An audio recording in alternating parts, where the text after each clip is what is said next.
Today we're gonna make corn chowder. Corn is in abundance over the summer, and this is one of the perfect recipes to use up a bunch of it. Okay, I always like to go over the ingredients. You always want to set up everything mise en place, really important for even like simple or hard recipes. So I'll just go over the corn first. I have 4 cups of corn kernels. Okay, I took it from regular corn that I husked and removed the silks, like these little stringy things. You want to get rid of them. You don't. A few of them are going to get in. Now, if you can't get fresh corn, say you're making this outside of summer corn season, you can use frozen corn or canned corn too. That will be totally fine. I don't have it as an ingredient here, but we might have to add a little bit of sugar to this because depending on what type of corn you have and when you bought it in the season, here on Long Island, it's the end of August. It's much sweeter than other months, so we might have to add a bit, but maybe we won't. Maybe this corn will be super sweet. We also have 1.5 cups of Yukon Gold potatoes that I cubed. Just like that. 1.5 cups of cream is going to go in at the end. 5 cups of chicken stock that I just mixed up from low sodium, better than bouillon chicken base. I love that product. I use it a lot. Recipe calls for 150 grams of bacon. I'm just upping it right now when I make this for you to about 1/2 cup. It's going to be fine. We're going to take the fat from that. We're going to add 2 tablespoons of butter, and then we're going to cook 5 tablespoons of flour in there. We'll make a simple roux that will help thicken this a little bit along with those potatoes. We have 5 cloves of garlic that are minced. I have 1 medium onion that I diced. I have 2 celery ribs that I diced. I have 1/2 cup of dry white wine. I have some green onions that are going to finish it off with some nice chopped bacon at the end. And then a little bit of spices, aromatics. We have 2 large bay leaves. I have 1 teaspoon of dry thyme, and I have 1 teaspoon of smoked paprika. Now we'll also season it up with salt and pepper. One more thing, mise en place, really important. We're coming out with our cookbook. Right there it is on November 25th of 2025. So by the time you see this video, it will be quite soon.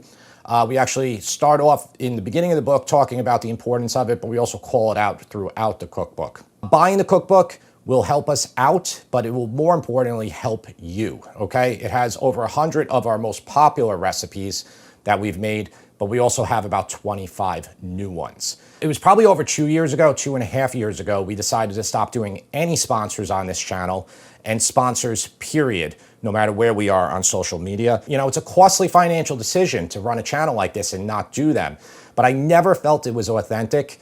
It just never came out right. Nobody likes every product they're showing every week. I want to be authentic with you.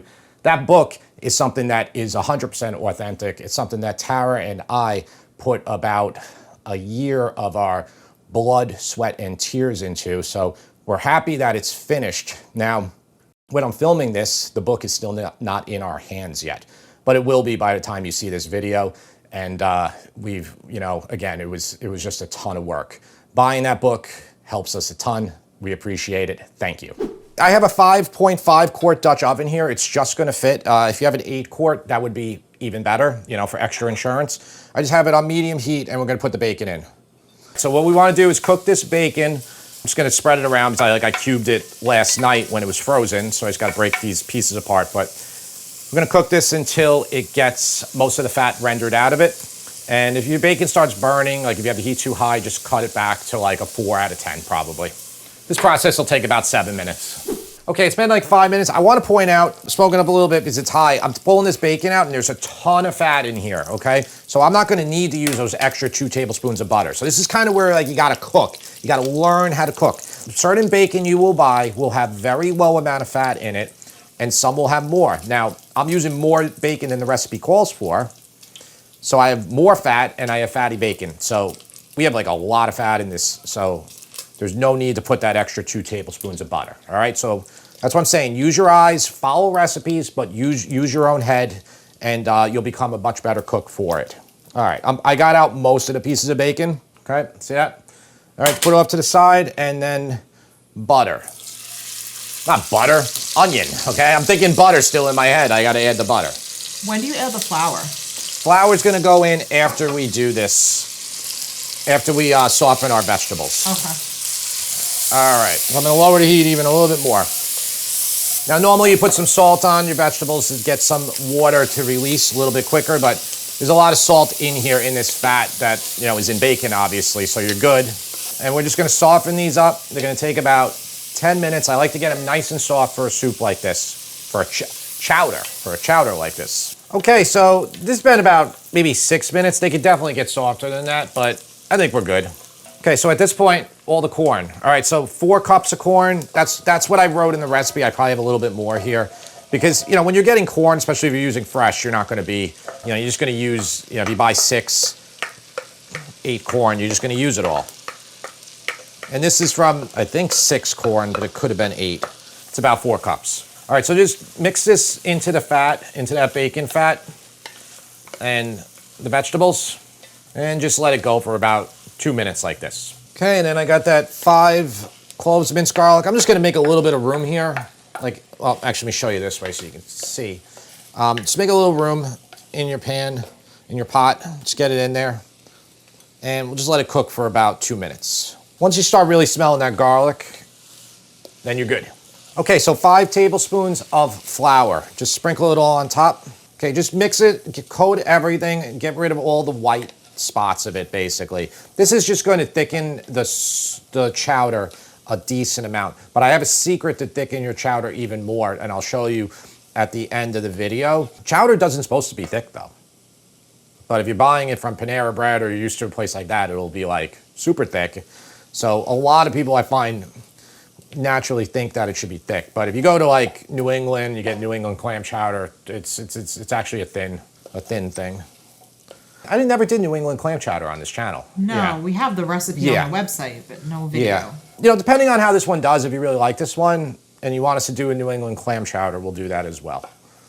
You know why I don't think clams do so well? It's like they're kind of like, even though they are available all throughout the US, I feel like it's mostly just people on the coast that eat a lot of clams. But I could be wrong.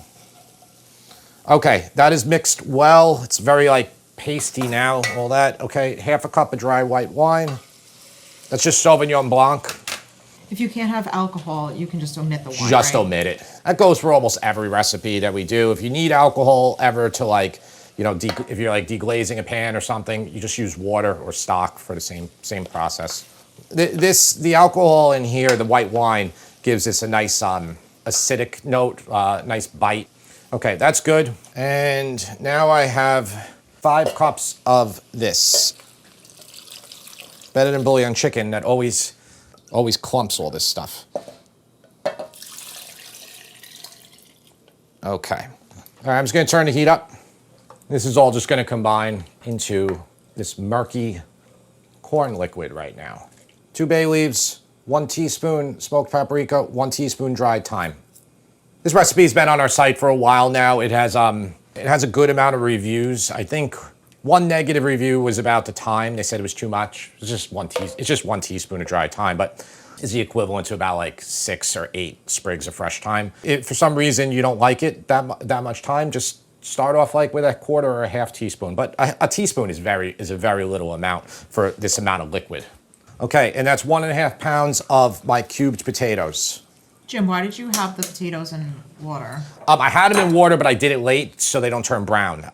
The fact that I waited too long, they turned a little bit. That's it. I mean, if you soak them, you can rinse them. It will remove some of the starch, but you actually want the starch in this, so that you don't want to rinse them in this case. You're just doing it here so they don't really change colors. More for just when I'm showing the ingredients in the beginning mise en place section. You know, I don't want to like take out a whole bunch of brown potatoes. All right, let's turn this up. We actually need the starch from the potatoes in this. We prep the ingredients for most of these recipes the day before because it would be a lot of work to be prepping them before we film the day of. All right, so we're gonna bring this to a boil. Finally, it's come to a boil. That took a few minutes. A lot of mass in here to get to that boiling. Now you can lower it to a simmer. Simmer this until the potatoes are tender. So that'll take, depending on the size of your potato, that will take anywhere from about 18 minutes to 27.5 minutes. 27.5? I'm kidding. Would that be ridiculous if I did recipes like in that manner? And it'd be ridiculous for you because it would just be, you know, I want you to try to learn yourself, you know, while following this, of course. I don't know how long exactly they're gonna take. I'll start checking them at 20 minutes. That sounds good to me.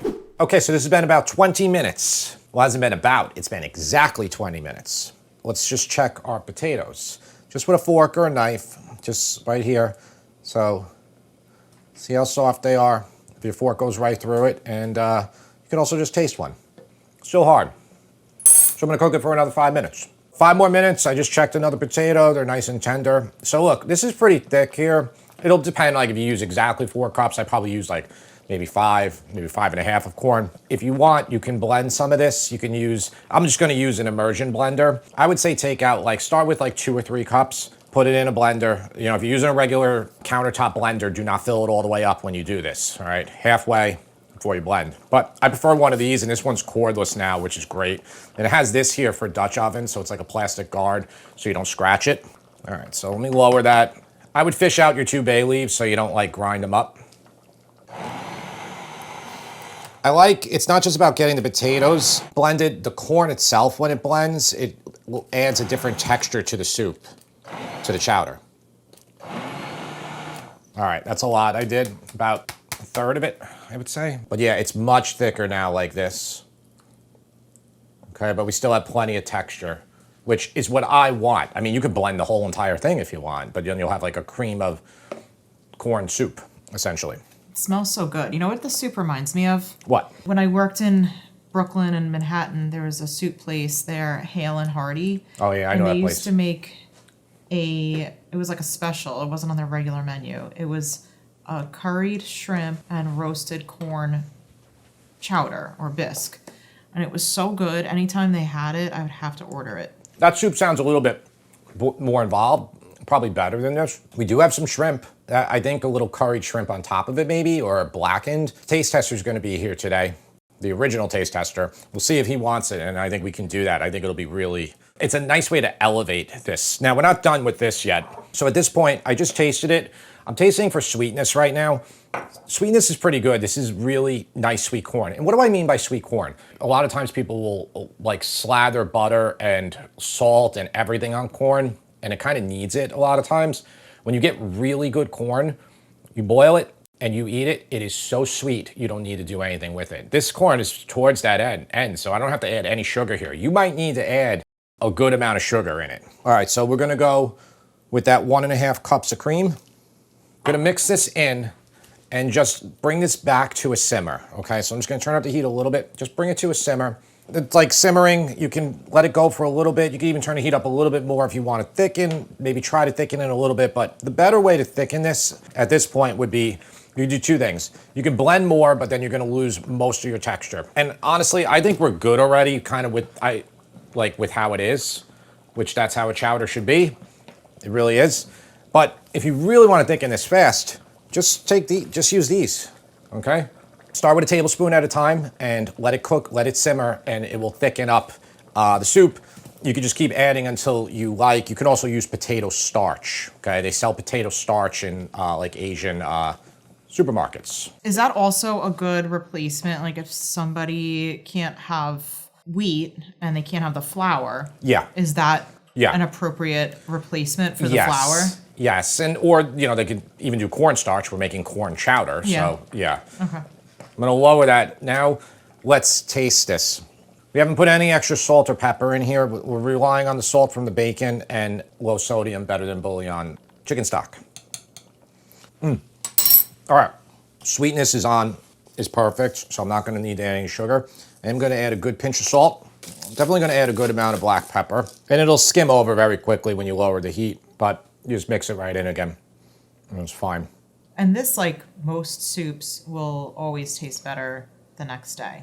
Oh, absolutely, yeah. When I made this, we made it a couple weeks ago, that's exactly what we did. It will. All right, so we got the green onions. They go on at the end. You could put in part of the bacon now, mix it in, or you could save all that bacon, which I have right here, and we'll top on the green onion, the bacon, and we will see if the taste tester wants a few nice little shrimp on top of the soup, which I hope he says yes to. Taste tester. Yep. So me and Mama were talking before. We want to put shrimp on this. Now, you already had the corn chowder like this. Yeah. What shrimp would you like more? Would you like curried shrimp, or would you like Cajun spice shrimp? Probably curried shrimp. Curry shrimp? All right, so let's do it. We're gonna do it, we'll do it together, because the shrimp I have are so small that they're gonna cook very quickly. So I'm gonna heat my pan up to medium heat. All right, so when you heat up a stainless pan, you gotta wait about 2 minutes for it to properly heat up so that nothing sticks. James, how you doing?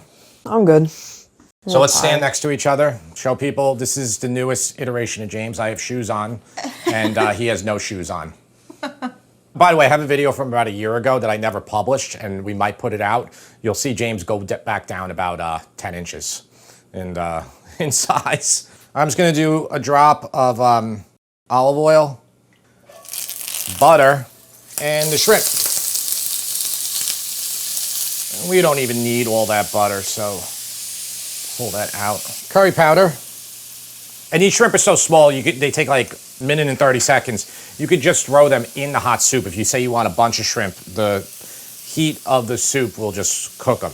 That smell good. Yeah, you smell the curry powder. Yeah. All right, this is a nice consistency here. Yeah, looks better than last time. Looks better than last time? I mean, it's really good. I don't know if it's a 10, but I'll give this a 9 out of 10. All right. With the shrimp. That's great. I really appreciate the 9s. Well, without the shrimp, what would it have gotten? Still a 9? Or? Still a 9. Still a 9. Maybe like a lower 9. Okay. Good. What could have made it a 10? Is it not sweet enough? I didn't put any sugar in it. Maybe a touch of sugar? I thought the corn was sweet enough, but again, do your taste testing, and I think, this soup, a corn chowder should be sweet. It just, full stop. It should be sweet.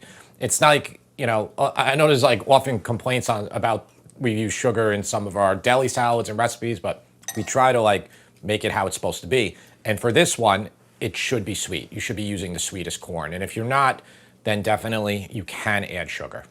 Oh, it's really good though. If you want to get like really chefy and complicated, which we don't really do on this channel, you could roast the corn, and that'll bring out some of the sweetness of stuff that's not super sweet. You could definitely spend more time with that. I suppose you could make a corn stock, but again, you get to diminishing returns when you're making a soup that you're trying to get on the table for your family in 30 to 60 minutes. I think even lobster pieces would be really good in that. Ooh. Like lobster and corn is like a really good combo. That is. It's like a lot of money though. It is. You get lobster. It is. Yeah. All right. We'll see you next time.